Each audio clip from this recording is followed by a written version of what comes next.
we were folding the cake, and then Jeremiah, my business partner, just fell asleep over there. I don't know if you can see that, but this is kind of what he does. Wherever he goes, he just falls asleep. I've actually taken him home walking, and he's been asleep. I've actually seen him eat like a whole meal asleep. It's very strange.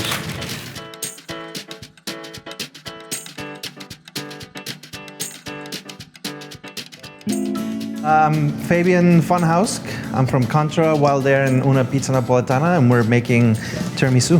A tiramisu is a cake and like a mascarpone mousse. I think a reason why people don't like tiramisu is because it's very mushy. So we made a fresh sponge cake, and so when you soak it and when you put it in the cake, it has a little bit of structure. For the cake, we're gonna whip the egg whites separately. We're gonna make a meringue, and we're gonna whip the egg yolks with a little bit of sugar. And after that, we're gonna put all of it together with our dry stuff. I usually crack the eggs by using one, and then you just hit the other one. If you wanna get an eggshell out of your bowl, you just go in with your hands, and then just put it on the other bowl. Chef tip. This is the easiest way to separate egg yolks. You just take it with your hand, let the egg white run through your fingers. You can just take half of your egg whites. When you're making a meringue, you want to put the sugar in increments. I usually do 4 times. And then you can just put some salt so it'll just whip better. You just want to start slow. Then you want to add a little more sugar. When it's starting to get that like little frothy look, you can just add your third. But if you see it's starting to turn like white instead of being translucent. And now we can add our last bit of sugar. What you want is for it to have body. And you see it's like super thick.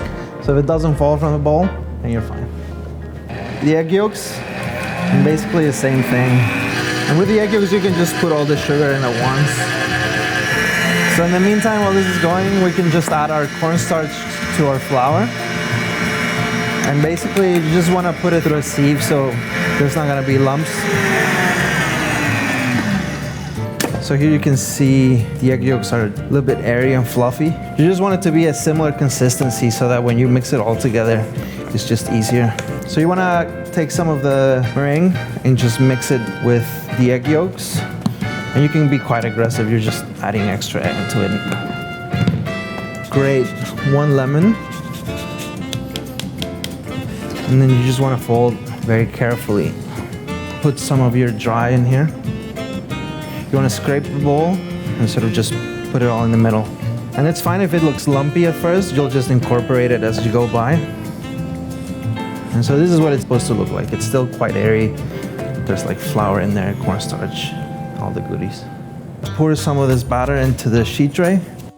Spread it evenly. You want to go to the corners, and then you'll just have a better idea of the thickness that you want. Tap it a bit. And then you're gonna put it in a 350-degree oven for about 20 minutes. The other 12 egg yolks will be for the mascarpone mousse. Put them in a bowl on top of a pot with simmering water. And you just wanna add your sugar a little bit at a time, just to make sure it dissolves completely. A lot of pastry chefs are just very precious about like little moves, like if you overfold the batter, or like if you overmix this and if you overdo that. But I mean, in reality, you know, it's a dessert that you can control. It's like, if the cake is too dry, you just wet it a little more. If it's too moist, you don't have to soak it as much. I mean, it's all about the seasoning of it. I taste it, make sure it's right, and then you can just really do whatever you want with it. So right now, while it's cooking, you can also add some lemon zest to this. It's just gonna brighten it up a bit and make it not so sweet. You see that the egg yolks are already foamy. They have body. It's a little warm to the touch, so right now you can just go ahead and mix it with the mascarpone and just put it in the egg yolks and mix it really well. You want to make sure that you're careful about it. You want to have as much air as possible, and if you look at it, there's like no lumps. It's just creamy, but it's still airy. You can still see some bubbles. And then so I would just put this in the fridge for about half an hour before we assemble it, so it sets a little bit.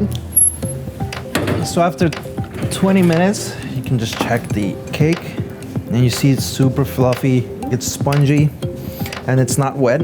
So this is where you want it. And then with one of these guys, you'll just start cutting And then we would just use these pieces for the middle part of the cake where no one's gonna see it. So this soaking liquid we're gonna use for the cake, it's about equal parts espresso to liquor. And the traditional one only uses rum and espresso. We use Chinar, which is artichoke liqueur, and then we use 12-year aged rum. Okay, now we can assemble. So we're just gonna take our cup, and this has been resting in the fridge for about half hour, so it's nice and thick. We're just gonna put a little bit in the base.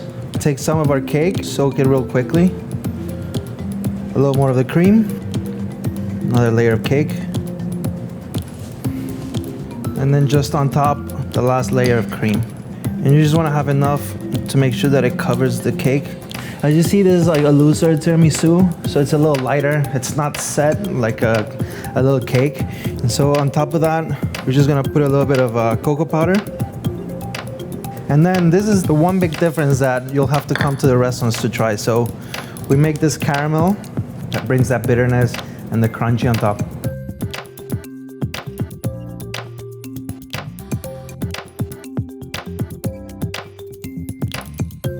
The cake is much thinner than your regular tiramisu, and so you have a little bit of freshness, the sponginess from the cake, and just the creaminess from the mousse. So you can make this at home, but if you want to try the whole thing with the crispy caramel, you can come to Una Pizza Napoletana on Orchard Street and Lower East Side in New York. And that's it, tiramisu.